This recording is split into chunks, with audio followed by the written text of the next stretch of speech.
वाली हूँ जीके की 10 क्वेश्चन एंड आंसर का पार्ट 10। इससे पहले मैं 9 वीडियो अपलोड कर चुकी हूँ। सो मैं ये कहना चाहूँगी कि अगर आपको मेरी पढ़ाई हुई चीज़ समझ आ रही है देन आप मेरे चैनल को सब्सक्राइब कीजिए, और अगर आपको ये वीडियो अच्छी लगती है तो आप इस वीडियो को लाइक कीजिए, और साथ ही अगर आपको ये हेल्पफुल लगती है देन आप अपने फ्रेंड्स के साथ शेयर कीजिए ताकि उनकी भी कुछ हेल्प हो सके। और मैं ये कहना चाहूँगी कि अगर आप किसी भी कॉम्पिटिटिव एग्ज़ाम की तैयारी कर रहे हैं देन आपके लिए एक वीडियो बहुत ही ज़्यादा हेल्पफुल होने वाला है। सो मैं ये कहना चाहूँगी कि अगर आपको मेरी पढ़ाई हुई चीज़ें समझ में आ रही हैं तो आप इसे पूरे ध्यान से पढ़िए और पूरे ध्यान से आप इसे याद भी कीजिए। सो फ्रेंड्स, वक्त को ज़ाया ना करते हुए हम अपनी स्टडी की तरफ बढ़ते हैं। सो आज का हमारा पहला प्रश्न है कि जहांगीर के बाद राज्य सिंहासन पर कौन बैठा था। सो जहांगीर के बाद राज्य सिंहासन पर शाहजहां बैठा था। और हमारा प्रश्न संख्या दूसरा है कि शाहजहां का जन्म कब हुआ था। सो शाहजहां का जन्म 5 जनवरी 1592 ईस्वी में लाहौर में हुआ था। और हमारा प्रश्न संख्या तीसरा है कि मराठा साम्राज्य का संस्थापक कौन था। सो मराठा साम्राज्य का संस्थापक शिवाजी था। और हमारा प्रश्न संख्या चौथा है कि महाभारत का फारसी भाषा में रजमनामा से किसने अनुवाद किया था। सो महाभारत का फारसी भाषा में रजमनामा से बदायूनी नकीब खां तथा अब्दुल्ला ने अनुवाद किया था। और हमारा प्रश्न संख्या तीसरा है कि औरंगजेब की मृत्यु के बाद उसके पुत्रों के मध्य हुए उत्तराधिकारी युद्ध में सफल कौन रहा था। सो औरंगजेब की मृत्यु के बाद उसके पुत्रों के मध्य हुए उत्तराधिकारी युद्ध में सफल बहादुर शाह प्रथम रहा था। और हमारा प्रश्न संख्या छठा है कि मुगल काल में सक्रिय गुट थे। सो मुगल काल में सक्रिय गुट 3 गुट थे, तुरानी, ईरानी एवं हिंदुस्तानी। और हमारा प्रश्न संख्या 7वां है कि मराठा साम्राज्य में दूसरों की रक्षा के लिए कौन सा कर लिया जाता था। सो मराठा साम्राज्य में दूसरों की रक्षा के लिए चौथ कर लिया जाता था। और हमारा प्रश्न संख्या 8वां है कि मुगल वंश का पहला अयोग्य शासक जो लंपट मूर्ख उपनाम से भी जाना जाता था वह कौन था। सो जहांदार शाह था। और हमारा प्रश्न संख्या 9वां है कि आगरा से सटे भरतपुर में स्वतंत्र जाट राज्य की स्थापना की थी। सो आगरा से सटे भरतपुर में स्वतंत्र जाट राज्य की स्थापना सूरजमल ने की थी। और हमारा प्रश्न संख्या 10वां है कि अवध में स्वतंत्र राज्य की स्थापना किसने की थी। सो अवध में स्वतंत्र राज्य की स्थापना सादत खां बुरहान उल मुल्क ने की थी। और हमारा प्रश्न संख्या 11वां है कि अयोग्य होने के कारण मोहम्मद शाह के शासनकाल में वास्तविक शक्ति किसके पास थी। सो अयोग्य होने के कारण मोहम्मद शाह के शासनकाल में वास्तविक शक्ति मरियम मकानी के पास थी जो कि मोहम्मद शाह की माता थी।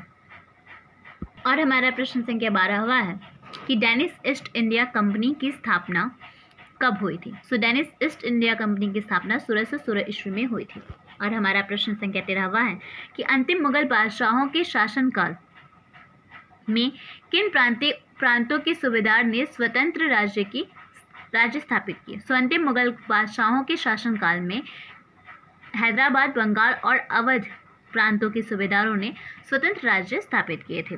और हमारा प्रश्न संख्या 14वां है कि प्लासी का युद्ध कब हुआ था। सो प्लासी का युद्ध 30 जून 1757 ईस्वी को हुआ था। और हमारा प्रश्न संख्या 15वां है कि बंगाल की राजधानी कहाँ थी। सो बंगाल की राजधानी मुर्शिदाबाद में थी।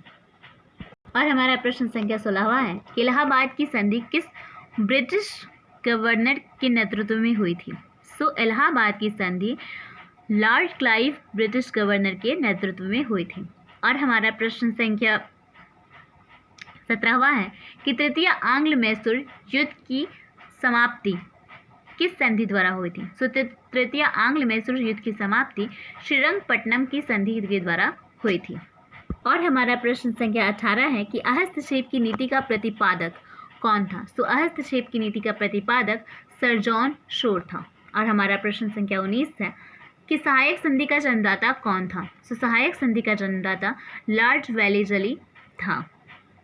और हमारा प्रश्न संख्या 20 है कि सबसे पहले भारतीय राज्य जिसने सहायक संधि स्वीकार किया था वह कौन था। तो सबसे पहले भारतीय राज्य जिसने सहायक संधि स्वीकार किया था वह था हैदराबाद। और हमारा प्रश्न संख्या 21 है कि फोर्ट विलियम कॉलेज को बंद कर दिया गया था। 1802 ईस्वी में फोर्ट विलियम कॉलेज को बंद कर लंदन में इसी कार्य हेतु किस कॉलेज की स्थापना की गई थी? 1802 ईस्वी में फोर्ट विलियम कॉलेज को बंद कर लंदन में इसी कार्य हेतु हैलीबरी कॉलेज की स्थापना की गई थी 1804 ईस्वी में।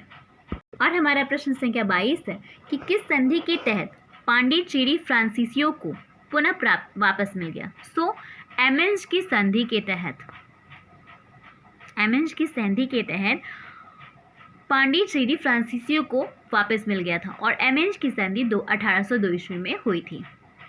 और हमारा प्रश्न संख्या 23 है कि प्रेस के मुक्तिदाता के रूप में कौन जाना जाता है? तो प्रेस के मुक्तिदाता के रूप में सर चार्ल्स मैडकॉफ जाना जाता है। और हमारा प्रश्न संख्या 24 है कि प्रथम अफगान युद्ध किसके शासन काल में हुआ था? प्रथम अफगान युद्ध लॉर्ड ऑकलैंड के शासनकाल में हुआ था। और हमारा प्रश्न संख्या 25 है कि प्रथम अफगान युद्ध की समाप्ति किसके शासनकाल में हुई थी? प्रथम अफगान युद्ध की समाप्ति लॉर्ड एलेन बरो के शासनकाल में हुई थी। और हमारा प्रश्न संख्या 26 है कि क्वीन विक्टोरिया की घोषणा 1858 के अनुसार भारत का शासन किसके अधीन कर दिया गया था? क्वीन विक्टोरिया की घोषणा 1858 के अनुसार भारत का शासन क्राउन के अधीन कर दिया गया था। और हमारा प्रश्न संख्या 27 है कि भारत में पहली बार डाक टिकटों का प्रचलन कब प्रारंभ हुआ? भारत में पहली बार डाक टिकटों का प्रचलन 1854 ईस्वी में प्रारंभ हुआ था। और हमारा प्रश्न संख्या 28 है कि भारत में प्रथम रेलवे लाइन 1853 में कहाँ से कहाँ तक बिछाई गई थी? 1853 में भारत में प्रथम रेलवे लाइन बम्बई से थाने तक बिछाई गई थी। और हमारा प्रश्न संख्या 29 है कि लॉर्ड डलहौजी के समय सेना का मुख्यालय कहाँ हस्तांतरित किया गया था? लॉर्ड डलहौजी के समय सेना का मुख्यालय शिमला में हस्तांतरित किया गया था। और हमारा प्रश्न संख्या 30 है कि कुषाण के आरोप में अधिग्रहित होने वाला एकमात्र भारतीय रियासत कौन था? कुशासन के आरोप में अधिग्रहित होने वाला एकमात्र भारतीय रियासत अवध था, जो कि 1856 और 1856 में। और हमारा प्रश्न संख्या 31 है कि बजट क्या है? बजट का संबंध उस वित्तीय प्रलेख से होता है जो कार्यपालिका द्वारा प्रतिवर्ष विधायिका के समक्ष प्रस्तुत किया जाता है और जिसमें पिछले वित्तीय वर्ष की सरकारी प्राप्तियां तथा व्ययों एवं अगले वित्तीय वर्ष की आय व्यय संबंधी अनुमानों का पूरा विवरण रहता है। और हमारा प्रश्न संख्या 32 है कि 15वां संशोधन का वर्णन करें। 15वां संशोधन 1963 ईस्वी में हुआ था। उच्च न्यायालय के न्यायाधीशों की सेवानिवृत्त की आयु 60 से बढ़ाकर 62 वर्ष की गई। सेवानिवृत्त न्यायाधीशों की नियुक्ति की अनुमति तथा उच्च न्यायालय के अधिकार क्षेत्र में वृद्धि की गई। और हमारा प्रश्न संख्या 33 है कि राष्ट्रीय अल्पसंख्यक आयोग क्या है? मई 1992 में अल्पसंख्यक के हितों की सुरक्षा एवं उनके कल्याण हेतु आयोग का गठन किया गया था। और हमारा प्रश्न संख्या 34 है कि एसजी क्या है? एसजी यानी होम गार्ड्स, इसकी स्थापना 1962 ईस्वी में हुई थी और इसका मुख्यालय विभिन्न राज्यों में है। इसका मुख्य कार्य आंतरिक सुरक्षा में पुलिस की सहायता करना, हवाई हमले के दौरान सहायता करना, आग तथा बीमारी के दौरान हर प्रकार की सहायता करना है। और हमारा प्रश्न संख्या 35 है कि शिवाजी पुरस्कार क्या है? व्याख्या करें। यह सरकार द्वारा महाराष्ट्र में यह सरकार द्वारा अपने प्रदेश के उदीयमान खिलाड़ियों को दिया जाता है। और हमारा प्रश्न संख्या 36 है कि कलिंग पुरस्कार क्या है? इस पुरस्कार की स्थापना 1952 में यूनेस्को के तत्वाधान में भारत में स्थित कलिंग फाउंडेशन द्वारा की गई थी। यह पुरस्कार विज्ञान के क्षेत्र में प्रतिवर्ष प्रदान किया जाता है। इस पुरस्कार में 1000 पाउंड धनराशि प्रदान की जाती है। और हमारा प्रश्न संख्या 35 है कि डेनमार्क का सर्वोच्च सम्मान क्या है? डेनमार्क का सर्वोच्च सम्मान ऑर्डर ऑफ द डैनेब्रूक है। और हमारा प्रश्न संख्या 36 है कि 1962 में भारत रत्न से सम्मानित व्यक्ति कौन थे? 1962 में डॉक्टर राजेंद्र प्रसाद को मरने के पश्चात भारत रत्न से सम्मानित किया गया था। और हमारा प्रश्न संख्या 37 है कि 1970 में किसे ज्ञानपीठ पुरस्कार से सम्मानित किया गया था? 1970 में विश्वनाथ सत्यनारायण को ज्ञानपीठ पुरस्कार से सम्मानित किया गया था। इन्होंने श्रीमद् भागवत रामायण कल्पवृक्षम साहित्य लिखा था, जो कि तेलुगु भाषा में था। और हमारा प्रश्न संख्या 38 है कि 1975 में दादा साहेब फाल्के पुरस्कार पाने वाले व्यक्ति कौन थे। तो 1975 में धीरेन गांगुली को दादा साहेब फाल्के पुरस्कार से सम्मानित किया गया था, जो कि एक अभिनेता, प्रोड्यूसर एवं निर्देशक थे। और हमारा प्रश्न संख्या 39 है कि 1963 में मैग्सेसे पुरस्कार प्राप्त करने वाले भारतीय कौन थे। 1963 में टीके पटेल को मैग्सेसे पुरस्कार से सम्मानित किया गया था सामुदायिक सेवा के क्षेत्र में। और हमारा प्रश्न संख्या 40 है कि तबला वाद्य के वादक कौन कौन थे। तबला वाद्य के वादक अल्लाह रखा, जाकिर हुसैन, लतीफ़ खां, कंजीरा पिल्लई, पुद्दु कोटाई, दक्षिणामूर्ति, गुद्दई महाराज, शफात अहमद खां थे। और हमारा प्रश्न संख्या 41 है कि जनश्री बीमा योजना क्या है। निर्धनता रेखा के नीचे जीवन यापन करने वालों को सामाजिक सुरक्षा प्रदान करना। इस सामूहिक बीमा योजना के तहत सामान्य मृत्यु के मामले में 20,000 रुपये तथा दुर्घटना से मृत्यु के मामले में 50,000 रुपये का सुरक्षा कवच। और हमारा प्रश्न संख्या 42 है कि एक वर्षीय योजना क्या थी। इस योजना में 2,205 करोड़ रुपए खर्च हुए और इसकी अवधि 1 अप्रैल 1967 से 31 मार्च 1968 तक थी। इसका मुख्य उद्देश्य मशीन निर्माण क्षमता विकसित करना तथा राष्ट्रीय आय में 5% प्रतिवर्ष वृद्धि करना था। और हमारा प्रश्न संख्या 43 है कि राजकोषीय घाटा क्या है, व्याख्या करें। यह अर्थव्यवस्था में संसाधन अंतराल और सार्वजनिक ऋण में वृद्धि को प्रदर्शित करता है। और हमारा प्रश्न संख्या 44 है कि काला झंडा का चिन्ह किसका प्रतीक है। काला झंडा का चिन्ह विरोध का प्रदर्शन है। और हमारा प्रश्न संख्या 45 है कि ईरान का राष्ट्रीय चिन्ह क्या है। ईरान का राष्ट्रीय चिन्ह गुलाब का फूल है। और हमारा प्रश्न संख्या 46 है कि डेनमार्क का राष्ट्रीय चिन्ह क्या है। डेनमार्क का राष्ट्रीय चिन्ह पवन चक्की है। और हमारा प्रश्न संख्या 47 है कि बेबीलोन का झूलता बगीचा कहाँ स्थित है। बेबीलोन का झूलता बगीचा वर्तमान शहर बगदाद से 100 किलोमीटर की दूरी पर नेबुचडनेजर के महल में स्थित है। और हमारा प्रश्न संख्या 48 है कि डेनमार्क देश की संसद का नाम क्या है। डेनमार्क देश की संसद का नाम फोल्कटिंग है। और हमारा प्रश्न संख्या 49 है कि हाइट पेपर किस देश की सरकारी दस्तावेज है। भारत की सरकारी रिपोर्ट जो तथ्यों सहित प्रकाशित की जाती है। और हमारा प्रश्न संख्या 50 है कि भारत की गुप्तचर संस्थाएं रिसर्च क्या है। भारत की गुप्तचर संस्थाएं रिसर्च एंड एनालिसिस विंग यानी रॉ और इंटेलिजेंस ब्यूरो यानी IB और सेंट्रल ब्यूरो ऑफ इन्वेस्टिगेशन यानी CBI भारत की गुप्तचर संस्थाएं हैं। और हमारा प्रश्न संख्या 51 है कि सांप्रदायिकता मानव के लिए खतरा है। नहीं, सांप्रदायिकता मानव के लिए खतरा है, इस बात से हम असहमत हैं। और हमारा प्रश्न संख्या 52 है कि बाल विवाह निरोधक अधिनियम किस साल लागू हुआ था। बाल विवाह निरोधक अधिनियम 1930 ईस्वी में लागू हुआ था। और हमारा प्रश्न संख्या 53 है कि अनुसूचित जाति कौन है। अनुसूचित जाति दुसाध है। और हमारा प्रश्न संख्या 54 है कि किसने कहा ग्रामीण क्षेत्रों का नगरीय क्षेत्रों में बदलने की प्रक्रिया को हम नगरीकरण कहेंगे। बर्गल ने कहा था कि ग्रामीण क्षेत्रों को नगरीय क्षेत्रों में बदलने की प्रक्रिया को हम नगरीकरण कहेंगे। और हमारा प्रश्न संख्या 55 है कि कौन किसान आंदोलन से जुड़े थे। स्वामी सहजानंद किसान आंदोलन से जुड़े थे। और हमारा प्रश्न संख्या 56 है कि भारत में उदारीकरण की प्रक्रिया का प्रारंभ कब से माना जाता है।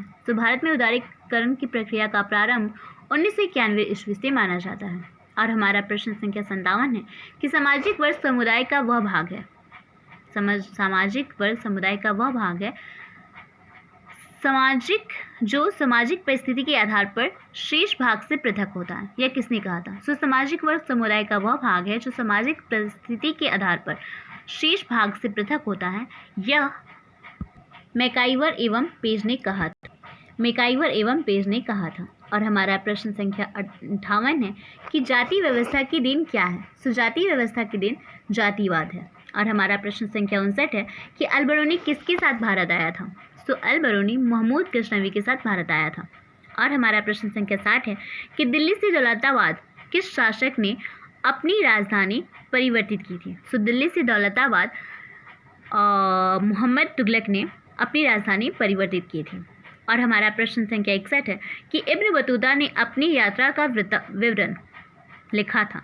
सो इब्न बतूता ने अपनी यात्रा के विवरण अब अरबी में लिखा था। और हमारा प्रश्न संख्या 62 है कि हम्पी नगर किस साम्राज्य से संबंधित है। सो हम्पी नगर विजयनगर साम्राज्य से संबंधित है।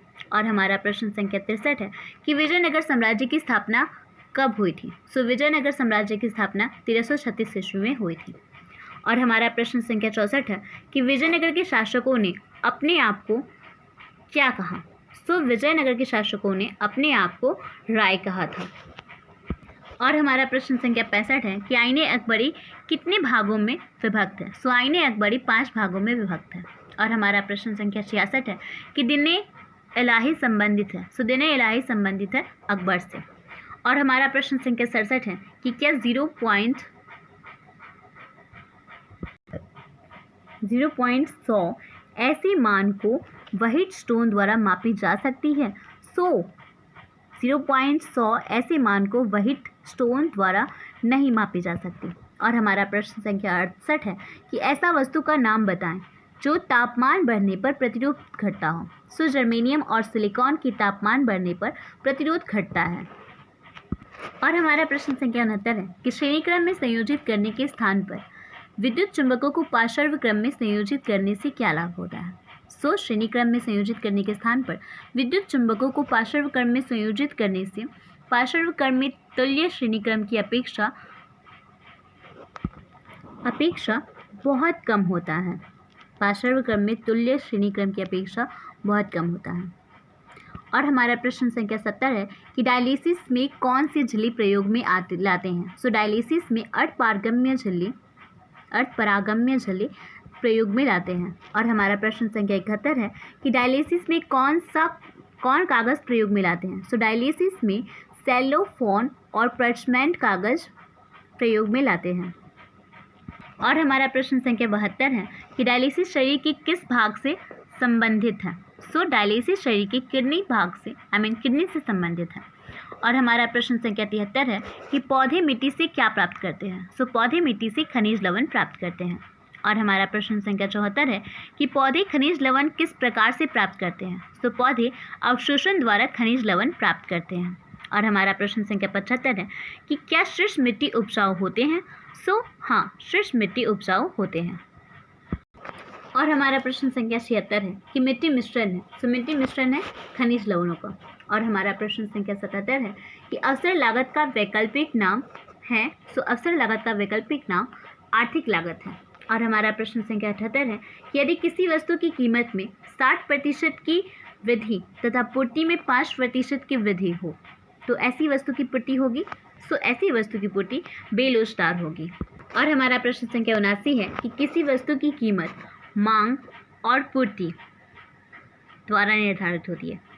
हमारा प्रश्न संख्या 79 है कि किसी वस्तु की कीमत मांग और पूर्ति द्वारा निर्धारित होती है। यह कथन किसका है। सो किसी वस्तु की कीमत मांग और पूर्ति के द्वारा निर्धारित होती है, यह कथन मार्शल का है। और हमारा प्रश्न संख्या 80 है कि एकाधिकार की विशेषता है। सो एकाधिकार की विशेषता है एक विक्रेता एवं अधिक्रेता, निकट स्थापन का अभाव तथा नई फर्मों के प्रवेश पर रोक। और हमारा प्रश्न संख्या 81 है कि मूल्य विभेद किस बाजार में पाया जाता है। तो मूल्य विभेद पूर्ण प्रतियोगिता बाजार में पाया जाता है। और हमारा प्रश्न संख्या 82 है कि उत्पादन फलन में उत्पादन फलन है। सो उत्पादन फलन में उत्पादन फलन है उत्पादन साधनों का। और हमारा प्रश्न संख्या 83 है कि फर्म के संतुलन की शर्त है। सो फर्म के संतुलन की शर्त है MC=MR। और हमारा प्रश्न संख्या 84 है कि एकाधिकारात्मक प्रतियोगिता की विशेषता है। सो एकाधिकारात्मक प्रतियोगिता की विशेषता है विभेदीकृत उत्पादन, विक्रय लागत तथा बाजार का अपूर्ण ज्ञान। और हमारा प्रश्न संख्या 85 है कि सकल राष्ट्रीय उत्पाद में योगदान देने वाले सभी क्रियाकलापों को कहा जाता है। सो सकल राष्ट्रीय उत्पाद में योगदान देने वाले सभी क्रियाकलापों को आर्थिक क्रियाएं कहा जाता है। और हमारा प्रश्न संख्या 86 है कि भारत में योजना आयोग की स्थापना कब हुई थी। सो भारत में योजना आयोग की स्थापना 1950 ईस्वी में हुई थी। और हमारा प्रश्न संख्या 87 है कि भारत में नई कृषि नीति का वास्तविक प्रारंभ कब किया गया था। सो भारत में नई कृषि नीति का वास्तविक प्रारंभ 1966 ईस्वी में किया गया था।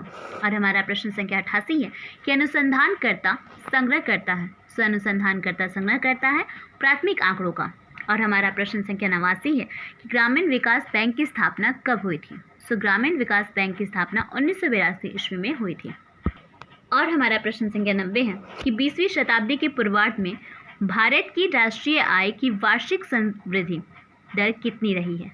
सो 20वीं शताब्दी के पूर्वार्ध में भारत की राष्ट्रीय आय की वार्षिक समृद्धि दर 2% से कम रही है। और हमारा प्रश्न संख्या 91 है कि वर्गीकृत आंकड़ों में सांख्यिकीय परिकलन आधारित होता है। सो वर्गीकृत आंकड़ों में सांख्यिकीय परिकलन आधारित होता है निम्न वर्ग सीमाओं पर।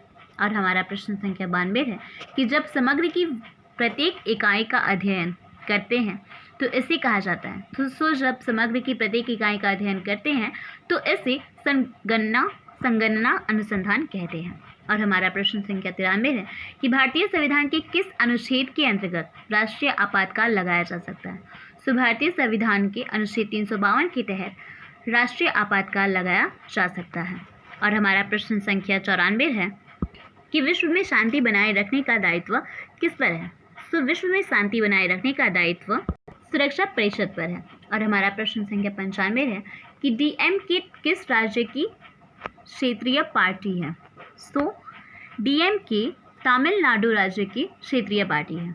और हमारा प्रश्न संख्या 96 है कि विश्व महिला दिवस कब मनाया जाता है। सो विश्व महिला दिवस 8 मार्च को मनाया जाता है।